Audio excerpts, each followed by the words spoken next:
Hello, everyone. Welcome to our webinar today. This webinar is being presented by the Clean Energy States Alliance, and the topic of today's webinar is Labor Unions and Offshore Wind 101 Part 2, Project Labor Agreements. Today's date is January 15th, 2026, and we have an excellent line of guest speakers with us today, but before I pass it over to them, I'd like to go over a few webinar logistics. All attendees are in listen-only mode, so your webcam and microphone are disabled. The chat function is also disabled for attendees. If you would like to submit questions and comments, you can do so via the Q&A panel. We'll be saving about 15 minutes, 15 to 20 minutes at the end of the webinar to address audience questions. So please submit your questions as you think of them throughout the webinar, and we will get to them at the end. Automated captions are available. You should see a CC button on your panel. Speakers' bios will be made available in the chat as the speakers are being introduced. And finally, this webinar is being recorded. We will email you a webinar recording within 48 hours, and it will also be posted on CESA's website at cesa.org/webinars. And with that, I'd like to pass it over to our host for today's webinar, my colleague, Sam Schacht. Thank you very much, Zareen, and thank you everyone for being here. Welcome to today's webinar, Offshore Wind and Labor Unions 101 Part 2, Project Labor Agreements. My name is Sam Schacht. I am a project director at the Clean Energy States Alliance. Before we jump into today's topic matter, a couple minutes just to talk about CESA and our work on offshore wind. So the Clean Energy States Alliance facilitates the expansion of state clean energy policies, programs, and innovation with an emphasis on renewable energy, energy storage, energy equity, and resiliency. CESA members include state energy offices, public utility commissions, state green banks, state renewable energy funds, and independent state agencies created to promote energy and economic development. CESA delivers extensive support to its members through independent, objective research and analysis, and spaces to share knowledge and experience with their peers. Next slide, please, Zareen. This is just a list of some of our many members of the Clean Energy States Alliance, about 19 states plus the District of Columbia, or 20 states plus the District of Columbia are members of the Clean Energy States Alliance. Next slide.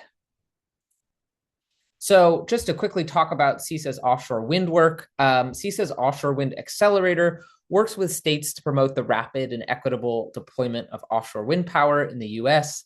I want to take, before that, actually, we do this by engaging states in information sharing and networking to advance regional and nationwide cooperation on offshore wind. We promote equitable offshore wind development by working with both frontline community-based organizations and state energy agencies.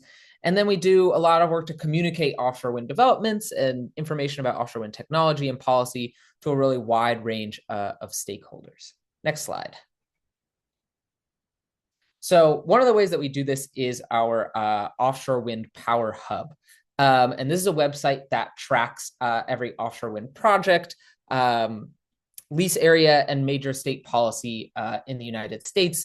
And the Power Hub's interactive map, which includes a summary of all of that information, is completely free and publicly available. And Zareen, if you actually stop sharing, I will just do a quick demo of the Power Hub so that people can see how it works.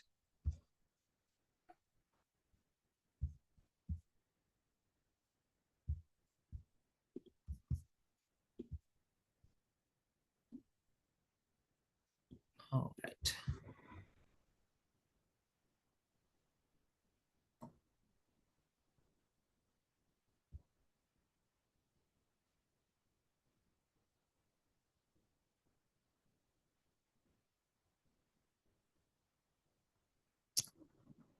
Okay, I'm actually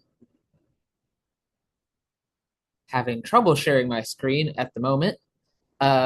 So we will have to save that for another time. But Zareen has put a link to the Offshore Wind Power Hub into the chat. One thing that I wanted to mention about the Offshore Wind Power Hub, we have begun tracking the the latest developments in the federal government's increased scrutiny on offshore wind projects, including their latest suspension of the 5 leases in off the coast of the US for projects that are already under construction. And the Power Hub now includes a filter that allows users to see which projects are under that federal scrutiny and get an update about the latest information of where that's at. Obviously, that's a very dynamic situation. It's changing very quickly. Just today, Empire Wind, which is a project off the coast of Long Island, was just granted sort of temporary permission to resume construction by a federal judge. So if you want to keep track of all of that information and try to keep it straight all in your head, I highly recommend visiting the Offshore Wind Power Hub, and Serene has put a link to that in the description. We are having a couple technical difficulties with one of our panelists. So if we can hold on just one moment before I'll let them get started. In the meantime, I'll do just a quick introduction. So today's webinar, Offshore Wind and Labor Unions 101 Part 2, builds on a previous webinar, Offshore Wind and Labor Unions 101, which we did last year. And that webinar provided an introduction to labor unions and their role in the construction of offshore wind projects around the country.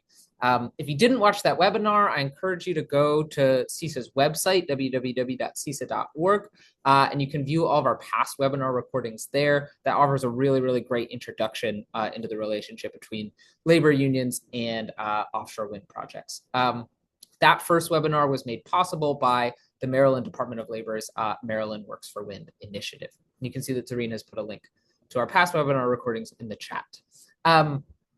As our speakers are going to talk about later on, all 5 offshore wind projects currently under construction in the US use union labor in their construction.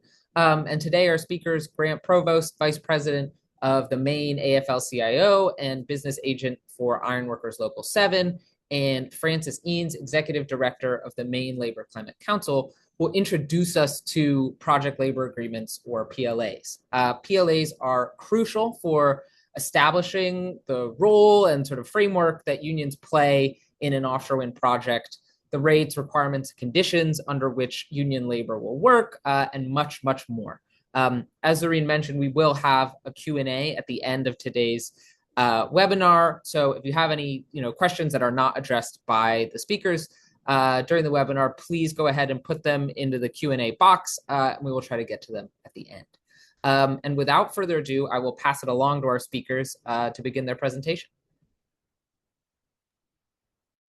Wonderful. Thank you so much, Sam. Thanks to be here. And I don't know who's got the slides, if you want to pull them up. There we go.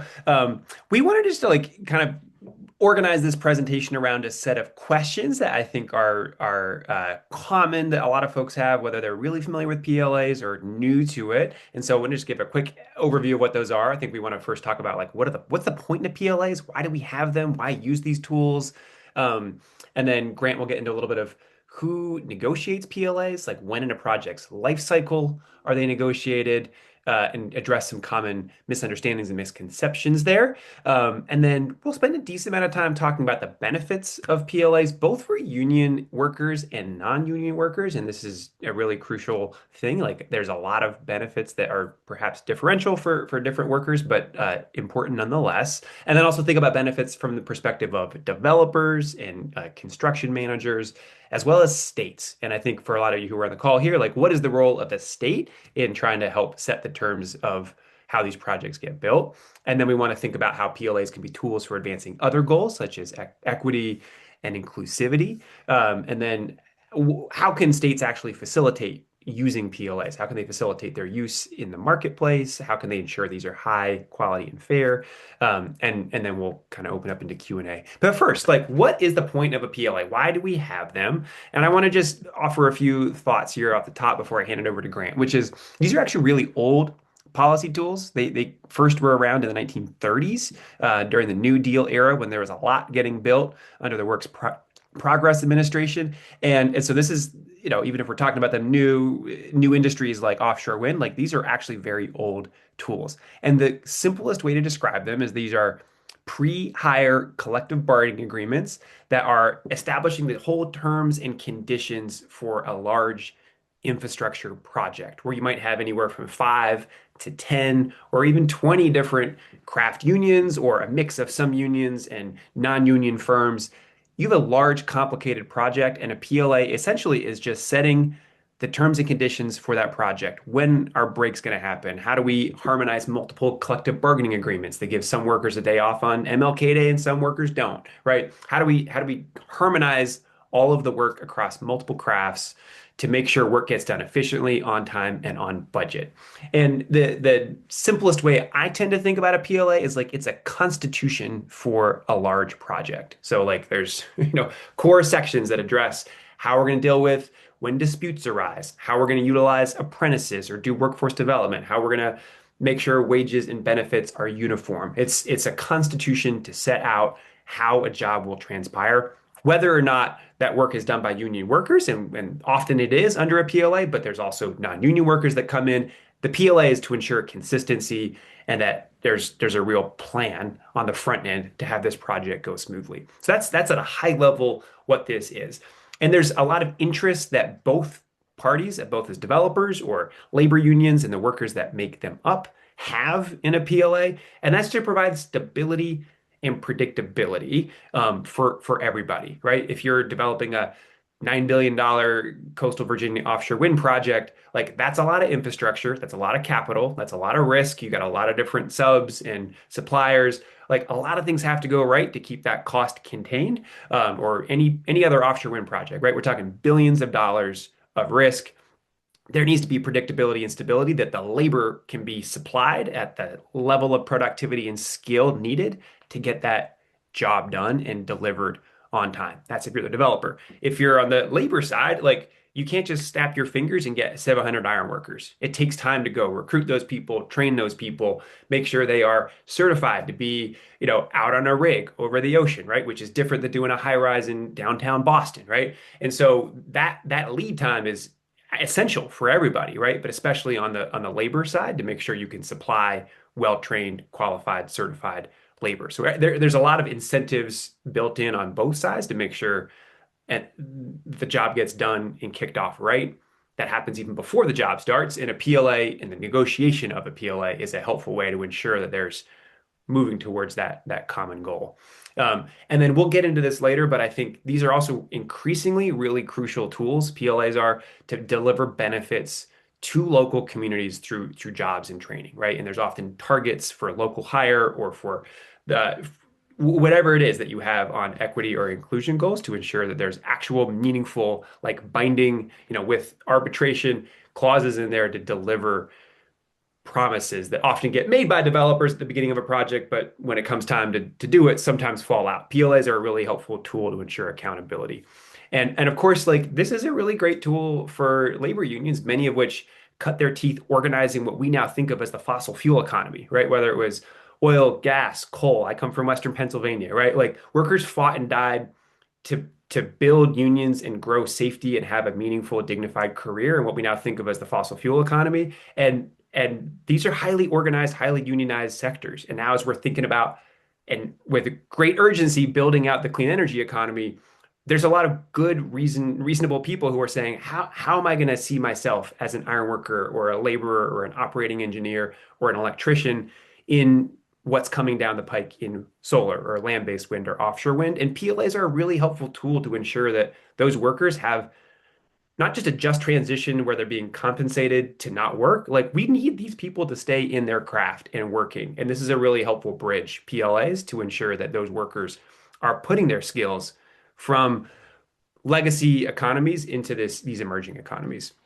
But I'll hand it over to Grant to either add on to what I've shared or to kind of talk through the mechanics of like who negotiates PLAs, when does this happen, how does this sync up with, the solicitation and permitting process that some of you on the call might be familiar with.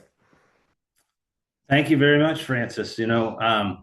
For a long time, I've had a hard time distinguishing between the two of us who's got the experience on the actual PLAs and the information that you provide. It's so abundant and appreciated.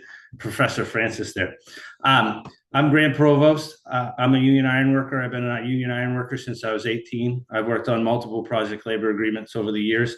And, the benefits and the quality of life my family leads today is a benefit, a direct benefit of union participation.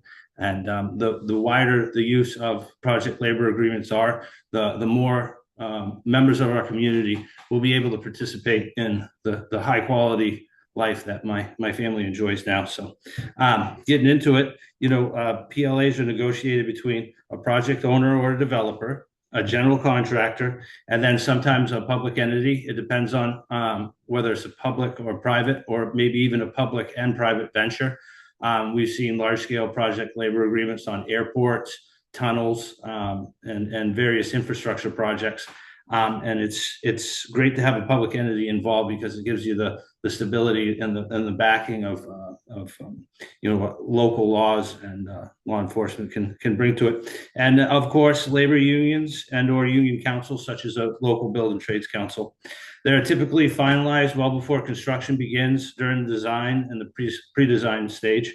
And once agreed upon, the focus can shift from getting the project labor agreement and having these MOUs to competitive bidding and selecting qualified contractors and subcontractors that are within the bid parameters of the project labor agreement. So on multiple projects, we've seen certain stipulations that local community is involved with the project. A lot of times we see developers, not always from the local community, come to areas and project how wonderful it's going to be for the people who live in that community. But when it comes to the actual process of making sure that these things happen, there's nothing binding, and they kind of get a little wavery on who they hire, where they hire from, and the amount that they hire, as they stated when they first came to that community. So the sooner the PLA is executed, the faster all parties can begin work on their segments. So organizers and community action groups can begin to search for workforce participants. And a lot of times you hear things like project labor agreement means union. It does mean union to a certain point, but it also means your BIPOC community and your local union, your local community organizers can fold into the movement and start getting people in the pipeline for this wonderful project that the developers brought. In offshore wind, it's a large-scale clean energy project.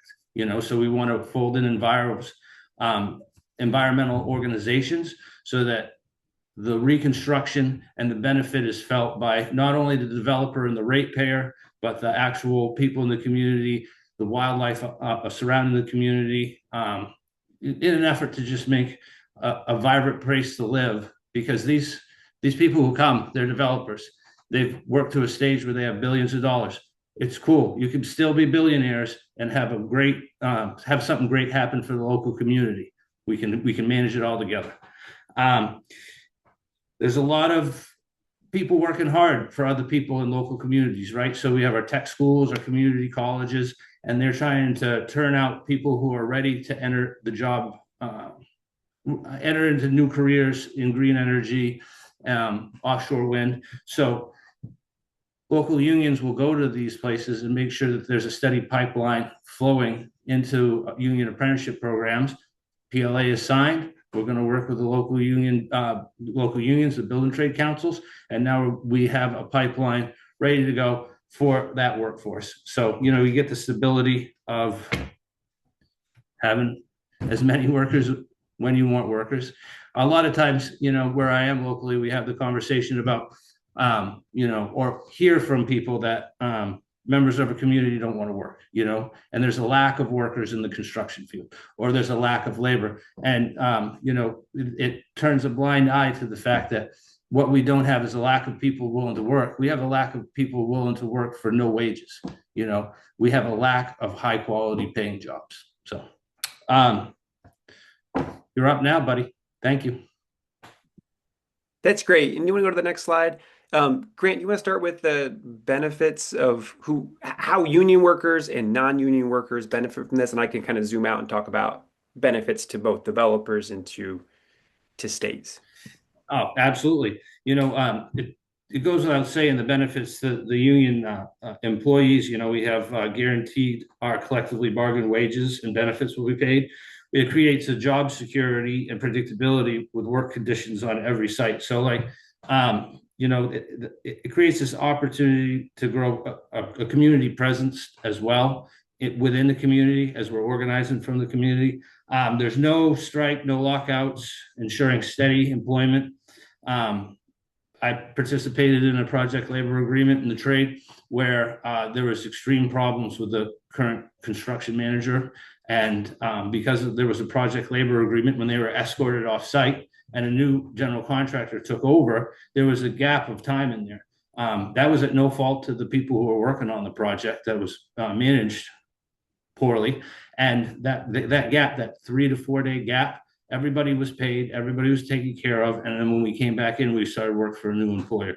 So, the rules of the road, and it allows union apprenticeship programs and union organizers to plan for increased membership and target job training to meet needs. So offshore wind, you need global wind organization training, you need helicopter escape training in water, you need ropes training. All of these things are stuff that the union will do ahead of time so that when the project begins, we'll have the skilled people to do the work when it's go time. But it depends on having that hip time that the PLA is signed, it's executed, and we can move forward with confidence that the jobs will be there for the new people that we're organizing. For non-union employees and contractors, they benefit from standardized work rules. They have a dependable schedule and predictable work hours. You don't show up Tuesday and work 16 hours and you come in the next day and they don't have anything for you.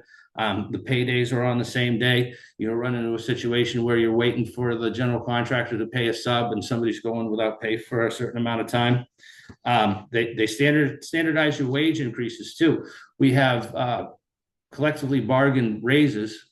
For the ironworkers, as an example, we have collectively bargained raises every 6 months. So if you're on a job that goes 6 years, we're talking about 12 raise increments going in the right direction. Whereas you see some open shop employees that work on prevailing wage jobs, and they could be working on a bridge, and the prevailing wage for that bridge when it was bid was $80 an hour, and they're doing great. And then they got to go to another bridge in the next year, and the rate's $40 an hour. There's no congruency in how they pay their bills or how much money they're going to make year to year, trusted only on prevailing wage. PLAs that provide consistency and enforcement and preventing pay discrepancies, include ensuring compliance. And then there's no wage theft or misclassification, on project labor agreements. The local union or the trade will put somebody on the project called a steward, and the steward will make sure that the steward works as a liaison basically from the local union hall, and it makes sure that the employer is compliant with the contract, the project labor agreement that they signed, and they make sure that the wages are correct and the hours are correct for the employees that are on that site. If I'm on a prevailing wage job and my employer says to me, I'm going to pay you labor rate even though you're an iron worker, and if you don't like it, I'll put you on a job that isn't prevailing wage, then you don't get that high rate that your families can depend on, and you're misclassified as a worker when that happens. So, you want to talk about the benefits to the developers? Yeah, I will into states as well. And I think just to maybe take a step back from this, like we're not here to give you like a union 101 and why unions are the best, but like I believe it. I know Grant believes it and has like lived it for his life and his 300 members of that he sees in the state of Maine for Ironworkers Local 7. But like I want to just offer some observations to help, I think, establish why we fight so hard to try and ensure states and developers bake these commitments in. Because at the end of the day, like a union is a collection of workers that is fighting for a common interest and to set a standard, a wage standard, not just a wage standard, but also a safety standard and a benefit standard. And like this is true in any industry, but in construction in particular. And Grant can tell you about this because he spent, winters hanging off the top of buildings 200 feet up, right? Or off of bridges, right? It is like backbreaking work. that like literally breaks your body down. We're talking about trying to do a career of 25 or 30 years of hard labor. Like that is physically taxing. And like the nature of construction, where it is episodic, you are always working yourself out of a job, right? And you may not have continuity of employment throughout the year. Like it is an inherently challenging industry in the best of times.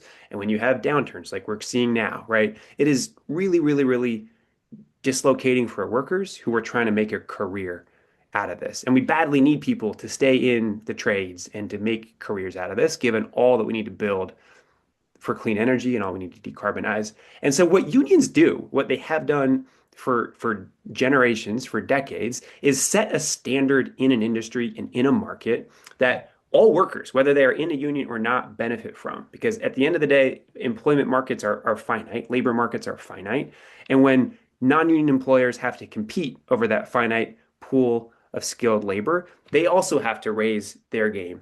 And the data is like abundantly clear that like on union construction work sites, like this is just OSHA data, right? There are like fewer injuries. There are fewer safety violations. Like workers stay in the trade longer because they have health insurance through their union, not just through their employer. It follows you around no matter where you go, as long as you work a certain number of hours in the year, right? Even if you're laid off for 3 months, you can still have health care. That's a big deal, right?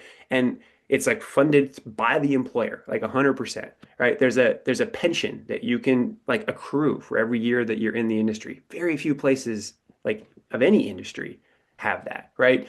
And so like the ability to actually retire at an age when your body's breaking down because of the nature of your work is like a really transformational thing. And again, just want to say like for all workers in an industry, like that wage and benefit and safety and training standard is a critical thing that raises the bar when there's just a lot of pressure on employers, on contractors to squeeze, squeeze, squeeze, squeeze, given just the cutthroat nature of construction markets and bidding. So there's like a really, really important like social and societal function. It's not just like a moral question, though it is, right? There's a real important societal function about like how we can attract, scale up and retain a skilled workforce to do the things that society like says we need to do and build and rebuild, right? And there's a really important function that unions play in that. And PLAs, again, are a helpful tool to ensure that there is like a constitution negotiated between the developers and a collection of local unions to set the terms of that given project. I want to point that out. I think I've mentioned this before, but specifically to developers on a large capital intensive project that has a lot of risks and threats it faces, securing highly skilled labor is a critical piece to getting that thing done and mitigating risks. And Grant's alluded to this, but like it takes, in an ironworker, what is it, 3-year apprenticeship program, Grant? To become a journeyman electrician, 4 years through an apprenticeship program, right? These things don't happen overnight, and you need to have lead time to take people from either a trade school where they have some experience, or in some cases, coming out of high school and vo-tech where they have no formal job experience, and make them into a highly productive trained craft worker, right? And every craft has a different apprenticeship like model and timeline, but at the end of the day, you're looking at least 2 to 4 years. And if you need 1,000 or 1,500 workers to build Vineyard Wind or to build Revolution Wind, that's all happening at the same time that there might be massive booms or slack somewhere else in the labor market, in other parts of construction. And so the PLA is a really important predictability tool, as I've said before, for everybody, right? For the developer to ensure they have skilled labor, and for the ones supplying the labor on the union side to make sure that they are ready to go on day one when that project breaks ground. And then I think for states, I think there's a number of interests at play here. I think I mentioned one a moment ago around like we have a social interest, all of us, in ensuring that we can reproduce the workforce for skilled labor, right? And when people are injured or don't have health care or are dislocated because of long gaps between employment or don't have a shot at retirement, we see more churn and people exiting the labor market. That is not in society's interest. That's not in the interest of states. And so PLAs, again, are not a panacea, but they are a helpful tool to raise standards in construction industries that are themselves being driven by state policy. That's at the end of the day, what this is about, right? These markets would not exist absent states creating renewable or clean energy portfolio standards if they weren't doing solicitations to actually select projects and developers, I mean, states are deeply engaged in creating offshore wind. That's a good thing. I think we all recognize that. And it's because of the work that many of you on this webinar do that we even have this industry that we're still fighting for, right? To bring into being. And so given that deep role of the state to create a market, it's absolutely essential that states have a role in ensuring a minimum job quality standard in that market. It starts and ends there. In addition, I'll just say, and we'll get more into this in a moment, I think there's a lot of important additional goals that states can bring and accomplish through PLAs, specifically around local hire and other equity related goals. And so with that, I'll pass it back over to Grant. I think we got our next slide we can bring up. Great. Grant, can you share some examples of like specific PLAs or projects that have incorporated some of these additional goals beyond just like wage and benefit standards, which are core pieces of PLAs? I can, and I wanted to add a little bit to what you were saying before I got going. Some of these projects, specifically offshore wind, you run into, communities and anti-offshore wind groups. And having a project labor agreement signed ahead of time, a lot of times developers like Ørsted will just enter into an MOU with the building trades nationally, and then they say, as soon as we win a lease area, we will move to the next step, which is negotiating a project labor agreement with you. And that unlocks a lot of the things that we can do in support of projects. We can show up at town councils. We can talk to our legislators. We can provide a lot of bodies for difficult conversations that developers are going to have with communities, specifically anti-offshore groups. We can be the voice in the room that kind of quiets the noise and lets hearings proceed, so to speak. So a few of the projects like Vineyard Wind, Empire Wind, and Ørsted's MOU show PLA support clean energy goals, local hiring, workforce diversity. Coastal Virginia offshore wind began as a small 2-turbine project. It was a pilot project. As it grew into a larger scale commercial project, the size and complexity made a PLA essential to ensure a steady supply of trained labor to meet state clean energy and workforce goals and to keep the schedule on track. So, it's baked into it. We're going to these local communities and we're doing what the legislature directs the PUC and the developer to do. We're hiring from these environmental justice communities that oftentimes have taken the brunt of fossil fuel development into their communities on the chin. So there's a lot of ways you can use PLAs to advance equity and inclusivity. We could go to the next slide if you want, please. Through PLAs, we create pathways into good paying jobs. PLAs can fund pre-apprenticeship program and apprenticeship pipelines. They can bring underrepresented workers into the trades. Vineyard Wind 1 set local BIPOC and women hiring goals. They also committed $500,000 to building pathways and similar programs to recruit and train local residents from environmental justice communities for offshore wind careers. That's a great example in New Bedford, Massachusetts. When Vineyard was first coming online, or was in the hiring stage, basically. It was a very busy economy then. I don't think the Northeast had been that hot since the Big Dig for construction workers.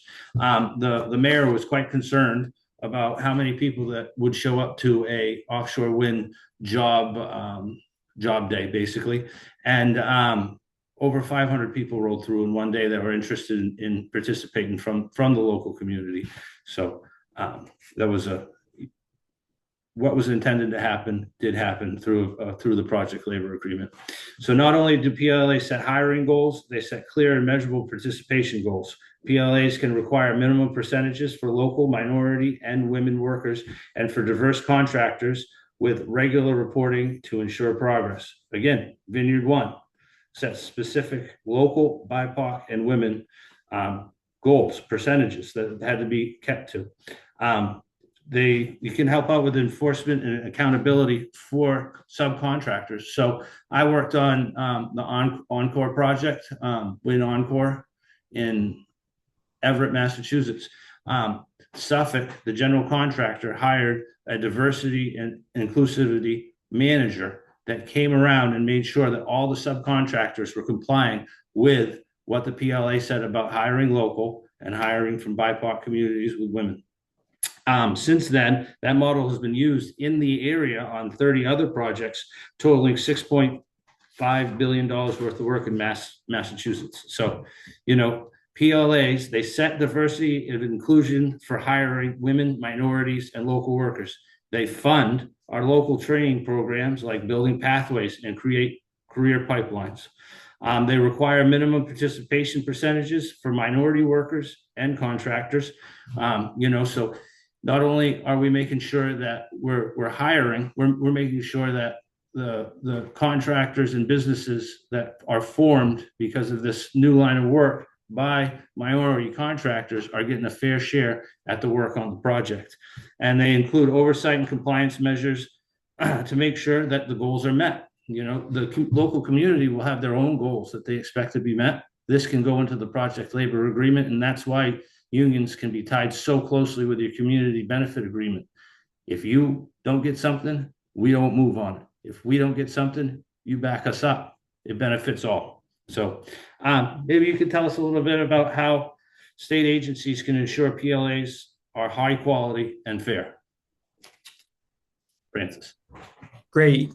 Well, I think before we even get to this question of high quality and fair, I think there's a prior question, which is like, how can states just ensure that PLAs are part of the procurement process in the first place? There definitely are PLAs that developers, because they see an interest in it, as I've said before, in securing labor, will enter into voluntarily. But offshore wind is a good example where from the federal government on down to states, there's actually been a concerted effort by the public sector to encourage, or in some cases like New York, require the use of project labor agreements. And so there's I think a good track record of states and state agencies actively encouraging the use of project labor agreements in this industry in particular. But not all states do that. And here in Maine, like I think some of you who have paid attention to the fights that we've had here politically in the state, I mean, like not everybody wants to do this, right? And certainly not all non-union contractors want to see this standard raised in a market that they might want to be getting into. And so there's a real political fight that I think can happen. This certainly is true in southern states as well, like as you get into Virginia and on south. And yet these are really can be very helpful tools.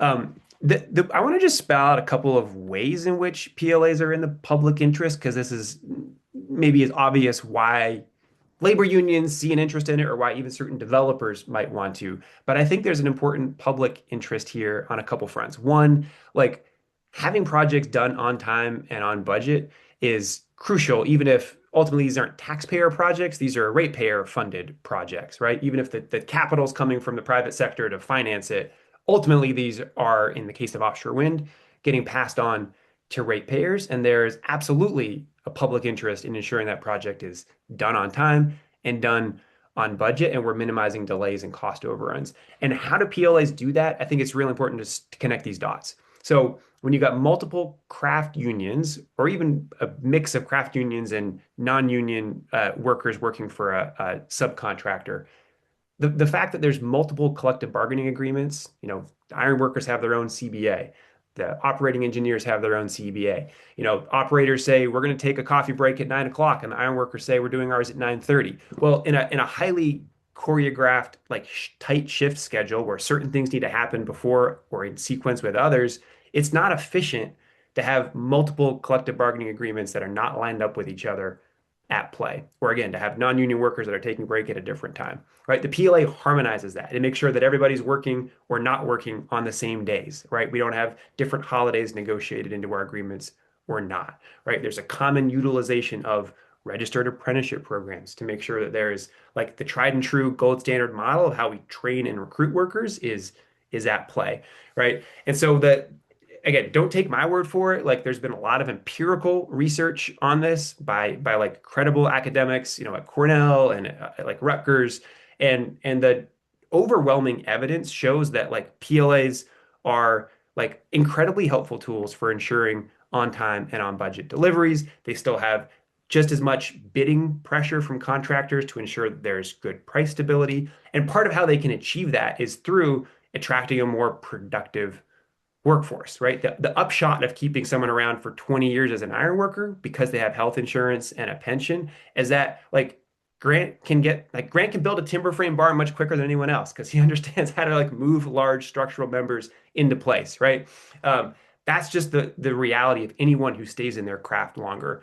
And so that those productivity benefits help overcome what might feel on its face like a contradiction, which is paying higher prices, higher wages, doesn't necessarily result in higher prices in bid prices. So there's a real public interest case to be made there.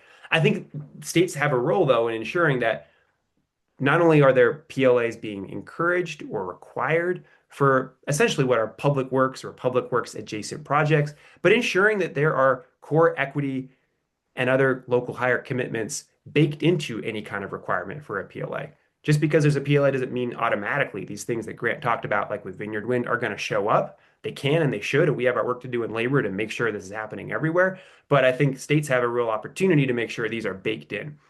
This can happen also in a community benefit agreement, and there's sometimes, similar things that can happen between a CBA and a collectively bargaining collect or a PLA. And I know there's a question about that. We can get to it at the end. At the end of the day, a PLA or a community benefit agreement is only as good as the power of the core impacted communities and labor organizations as organizing, building a coalition, and demanding the outcomes that they want and negotiating those into their agreement.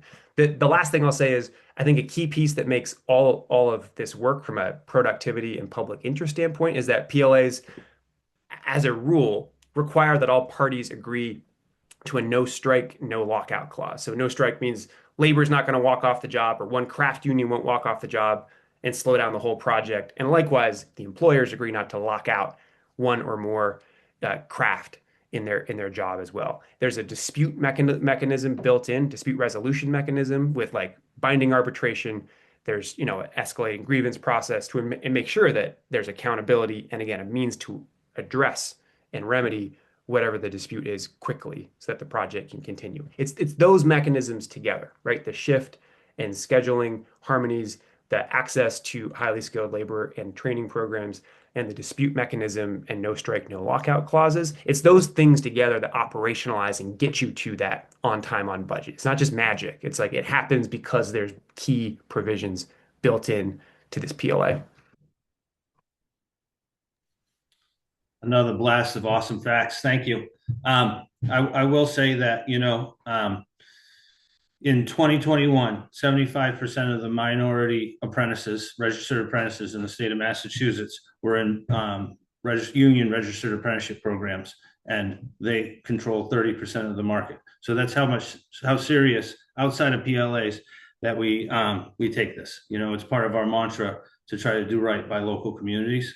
And another thing that we didn't really get a chance to talk about yet is how when developers or projects get going, we've seen it for offshore wind, and it's a little more than growing pains.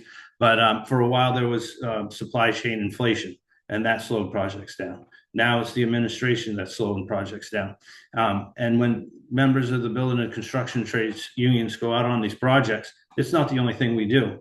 It's an extension of what we do. There's some skills to learn and some certifications to get, but it's building over water, something we already do. So if there's slow periods or drawdowns, we find other places for these members to go to work so that they're ready and still employed when it comes time to turn it on again. So probably at the end of this first push of offshore wind in the United States, there will be a little quiet time because these projects will finish, and then they will not be immediate projects because we can't get permitting with this administration. We can't get projects going. We can't get federal money to flow in the right directions. The members that are currently working on these project labor agreements will come back to their home locals, will come back on land, and we will find places for them. We will support them and their families until it's time to go back at it again. And we will have a trained, skilled workforce that's ready to do the work. And for our contractors and for not so much developers, but our contractors, for ironworkers, there's a lot of subcontractors. We also the union acts as like a HR department for each specific contractor. So I go to work, I get two checks. One is for my weekly pay, and the other one goes to the fund office per weekly, and the fund office breaks apart the check into the different funds: my pension, my annuity, and my health care. If I'm laid off or there isn't work, I don't lose my health insurance because I'm not at work, because of all the finances is tied to me. If I'm working for, let's just say developer names, I'm working for Orsted, and then I stop working for them. I have a few months off, and I go to work for Vineyard. Orsted was paying into the fund office for me. I still have my insurance. I waited for the next job to get going, and then Vineyard started paying in for me. It's a benefit. We say the money follows the worker, and I'm not beholden to any specific employer. I have a freedom of choice of employment. So we're an extension of the HR. You're laying off. You're slowing down for a particular phase, or you're ramping up. There's no liability pretty much to the employer. We're taking care of everything. You don't have to do any end of work contract, or you don't have to figure out or worry about what's going to happen to one of your employees' families because of a loss of insurance due to no more employment for your company. We'll take care of that. We take care of our members. So I think we should probably do some questions. We've been on a pretty good rant. Yeah, thank you both. And I think you also did a really terrific job of getting to some of the questions as they came in, just folding them into your presentation. So that was really good. And that actually cuts down on some of the questions at the end. So hopefully we'll be able to get to a lot of them. Sort of in no particular order, I'll start with this one. There was a question about the unique nature of the National Offshore Wind Agreement, which I think was done with Ørsted. And I was wondering if you could talk, the question is about that, and I'm wondering if you could talk about that and whether that's similar to what you talked about with the MOUs that are signed, or if it's something different. I mean, I think, in the simplicity of maybe getting some questions in, Ørsted came, they wanted to become an offshore wind developer in the United States. They didn't want to win a lease area and do the same thing over and over again, go to the local trades, try to figure out what to do, see who to negotiate the PLA with, what the local community wanted, and then try and then advocate. They want to send somebody and they want to say, we've won this project. We can't wait to sign a project labor agreement with you. Here's an MOU that we will do that. Let's start working together. And when we get to it, we'll sign the PLA, and then we'll move forward with construction. But we have to do financing. We have to do permitting. We have to do a lot of things. And while we're doing these things, can you help us with these other things? Absolutely, we can. We are assured that our members will be going to work on your projects. Thank you very much. We'll do whatever we can to make sure that you have successful projects. You have members going to local planning board meetings, going to the legislature. We'll work with our congressional members. Tell us what you need. We do it. Great. Another question. We talked a little bit about sort of the fact that some project labor agreements are more voluntary, some are sort of encouraged by states, but not necessarily mandated, and then in other states they are mandated. Is there any kind of difference between the actual agreements? I know you talked a little about states inserting certain requirements. Other than that, are there any kind of differences between a sort of more voluntary agreement that gets signed and a mandated agreement that gets signed? I think you just deal in different locales, and so you get NYSERDA, they have it in their operating, agreement for building offshore wind that they will move to try to negotiate a PLA. They understand labor unions, they understand the value in it, and they understand building large things in New York. Not that they don't in coastal Virginia, but having a steady flow of large infrastructure projects might not be the daily type thing. Great. And Francis, go ahead. Oh, Francis, just go ahead. I think anytime there's a publicly required PLA, it is also the case that they require by law that any contractor, union and non-union, can bid on it, right? And so there's I think it's a really important distinction there. Other than that, I mean, there's common components to PLAs, right? Like a dispute resolution mechanism, like wages and benefits and training, and like again, that applies equally to union and non-union workers. But like every PLA is at the end of the day is a negotiation between the parties particular to a project, right? And so they're all going to look a little bit different. Great. Francis, I was wondering if you could talk a little bit more about the question around how PLAs can kind of work alongside community benefits agreements. You mentioned you might have a couple more thoughts, so I wanted to give you this time to expound a little bit. Yeah, it's a great question, and hi Kevin, I'm glad you're on here. I think I think PLAs and CBAs are both coming from different directions to accomplish similar goals, which is to say there's a developer who often has a lot of power when it comes to the capital and how that impacts the community that they control. And again, from different perspectives, one being the like community, the host community of a project, and PLAs being representing like workers who may or may not work in that project itself.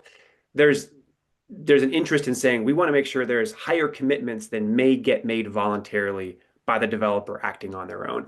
I think they can accomplish similar goals. Like there are, for example, community benefit agreements that include local hire provisions, or that any contractor who wins a contract pays the collectively bargained wage, whether they are a union or non-union contractor, right? There's similar provisions that often can get negotiated, but I think again, each one's kind of up to itself. Community benefit agreements tend to include other sorts of non-financial provisions, right? Such as like noise or lighting impacts or how traffic will flow. They also can include financial commitments from the developer to invest in whatever, in schools or in infrastructure or in anything else.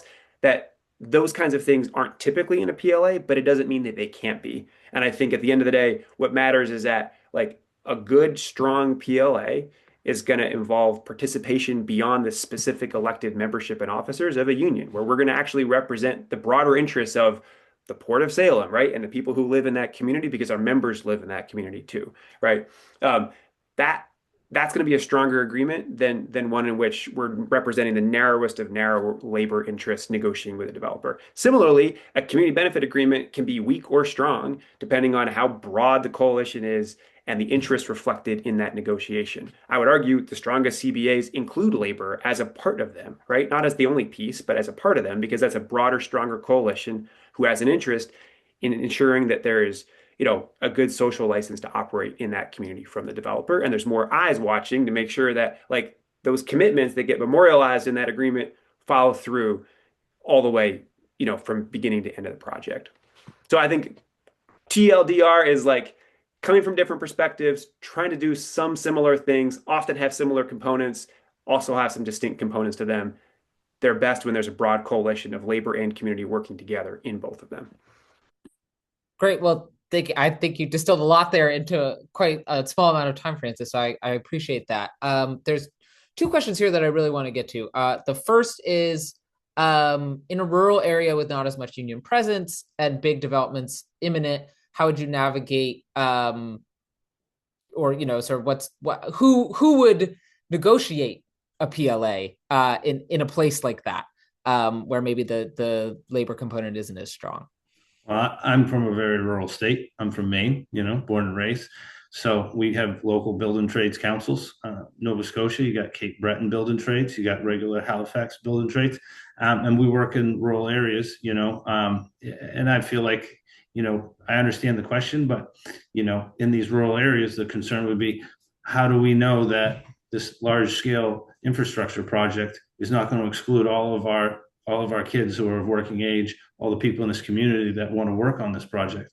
How do we know that a large developer, say it's in Nebraska, is coming from Omaha, not Omaha, but Kansas, and they don't have a lot of work in the area, so they're going to come here with their workforce. They're going to fill the local hotels, and all the money that is made from this project that our state's using their money to build is going to end up in Kansas now instead of with the local people. And we'll be able to look at this nice bridge and drive across it when it's done. But the benefit to the community is we got a new bridge to drive across.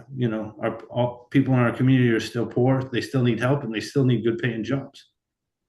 I'll just say this is not theoretical. This is happening in Maine. It has been happening for 8 years with changes in our laws that allowed for large utility scale solar projects to get built, the vast majority of the non-union labor, and I'm being totally candid here, is folks being moved around the country project to project who like don't have a lot of continuity of employment from job to job and are working often for a labor broker who then matches them to a subcontractor who's working underneath often another subcontractor for the GC. This is a highly exploitative model in a lot of cases for those workers, and is also, again, not happening in conversation with local communities. I want to be clear, like just because, Grant's collective bargaining agreement covers the whole state of Maine, like, yeah, I think there's always challenges of like what the depth and density of our relationships to any local community are. There's just real challenges to working in rural areas for anyone to secure labor to that area. And I think being union or non-union doesn't guarantee a certain outcome, but I do think what we see on the ground, just reflected in the actual like existing conditions of the industry, is that look, when there's less counterweight being brought to the table with that unions bring, there's more room for there to be just like whatever gets the job done with whoever under whatever conditions carries the day. We don't think that's in the interest of communities. And it's also incumbent upon us when there is a PLA or other commitments to union labor that like we're doing the early engagement work with the trade schools, the vocational schools, the local community around what their interests and needs are. And we're actively doing that right now in a very large, wind development project slated for northern Maine, right? The most rural part of our state, not even connected to ISO New England, our regional grid, for 1,200 megawatts of wind, biggest project on the East Coast. And like we're actively trying to work with developers so that we can be in the conversation early so that we can ensure that there's local community and worker voices represented at every stage of that process. And I just want to say something real quick. I know there's another question and we're short on time, but like the original inhabitants of the Americas take it on the chin a lot more than other communities because they're an afterthought when these large projects come on scale. It's time to go pay the tribes so we can do what we want to do. And with a project labor agreement, you bring them into the fold at the beginning, and there has to be concrete steps that developers take to provide benefit for communities that have been treated poorly for centuries. We're having a hard time with the administration right now. It's a new feeling to us after living through the Biden administration. They've been through that for centuries. This is the feeling they have all the time. It's completely different in Canada. There's an infrastructure fund that provides lower financing rates, lower interest rates that support tribes, and then developers have to come up with some sort of tribal engagement and tribal ownership, and they get value out of it because they get lower interest rates. So it backs up the financing and adds a surety to projects. We don't do that, which is, I had one last question, and there are a couple other questions that we didn't get to, but we will follow up with you by email individually. So don't worry about that. How can community organizations get more involved and ensure that they're sort of at the table in the negotiation of project labor agreements? Go ahead, Grant. A lot of times developers come and they need people, they'll reach out to, community groups sometimes before labor. Go get yourself established with a local union hall. We're all over the place. Go in, doors are open. Hey, I'm so-and-so from Maine's Climate Action Now. I want to work together on building offshore wind. I want more inclusivity. We do too. How do we work together? I'll be more specific. We've spent, prior to offshore wind facing the headwinds it's facing, we've been working, organized for almost 2 years on the ground in the community of Searsport in Mid-Coast, Maine, which has been slated by the state as the site to build out the first floating offshore wind port on the East Coast. And we've spent, as the labor movement, knowing that project was coming and knowing there was a project labor agreement commitment on the table from the state because we wanted in law, like we actually went out and we're building the coalition among community groups and community residents, knocked thousands of doors, held tons of community meetings to say, what is offshore wind? What is this port project? And like actually have people come together, learn about community benefit agreements, learn about project labor agreements. So like we've been doing the work. And I think that always goes back to this.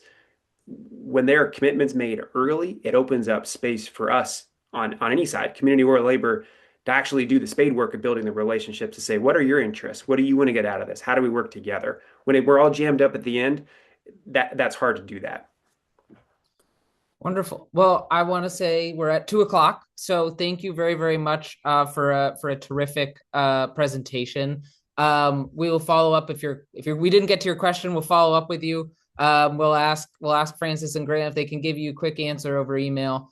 And we really look forward to seeing you all in the future on a future webinar. Again, check out the Offshore Wind Power Hub or CESA's website if you want to learn more about the work that we're doing. And have a great afternoon, everyone. Thank you.